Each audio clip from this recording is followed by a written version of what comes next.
ആലപ്പുഴ ചുനക്കരയിൽ ദമ്പതികളെ വീടിനുള്ളിൽ മരിച്ച നിലയിൽ കണ്ടെത്തി. ഭാര്യയെ കൊലപ്പെടുത്തിയ ശേഷം ഭർത്താവ് ആത്മഹത്യ ചെയ്തതാണെന്ന് സംശയം. വിവരങ്ങളുമായി ഷാജഹാൻ ഞങ്ങളുടെ പ്രതിനിധി ചേരുന്നുണ്ട്. ഷാജഹാൻ, ചുനക്കരയിൽ ഈ കുടുംബത്തിൽ ഈ ഭാര്യയും ഭർത്താവും മാത്രമേ ഉണ്ടായിരുന്നുള്ളൂ, കുട്ടികളുണ്ട്, മറ്റു വിവരങ്ങൾ എന്താണ്, നാട്ടുകാരെന്താണ് പറയുന്നത്?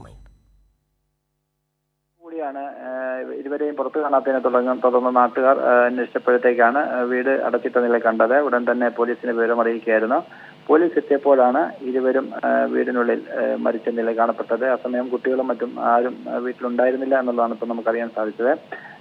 ഈ ഭാര്യയെ ഭർത്താവ് കൊലപ്പെടുത്തിയ ശേഷം ഭർത്താവും ആത്മഹത്യ ചെയ്തു എന്നുള്ളൊരു സൂചനയാണ് ഇപ്പോൾ ലഭിക്കുന്നത്. ഇതിന്റെ കൃത്യമായ വിവരങ്ങൾ നമുക്ക് പോലീസിൽ നിന്നും ലഭ്യമാകുന്നേ ഉള്ളൂ.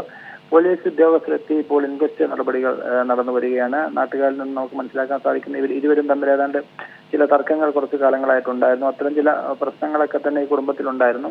അത്തരം പ്രശ്നങ്ങളാവാം ഈ കൊലപാതകത്തിലേക്ക് കലാശിച്ചത് എന്നാണ് ഇപ്പോൾ സംശയിക്കുന്നത്. എന്തായാലും ഇതുമായി ബന്ധപ്പെട്ട് പോസ്റ്റ്മോർട്ടത്തിന് ശേഷം മാത്രമേ കൂടുതൽ വിവരങ്ങൾ നമുക്ക് ലഭ്യമാകുകയുള്ളൂ. പോലീസുമായി ബന്ധപ്പെട്ട് അന്വേഷണം ആരംഭിച്ചിട്ടുണ്ട്.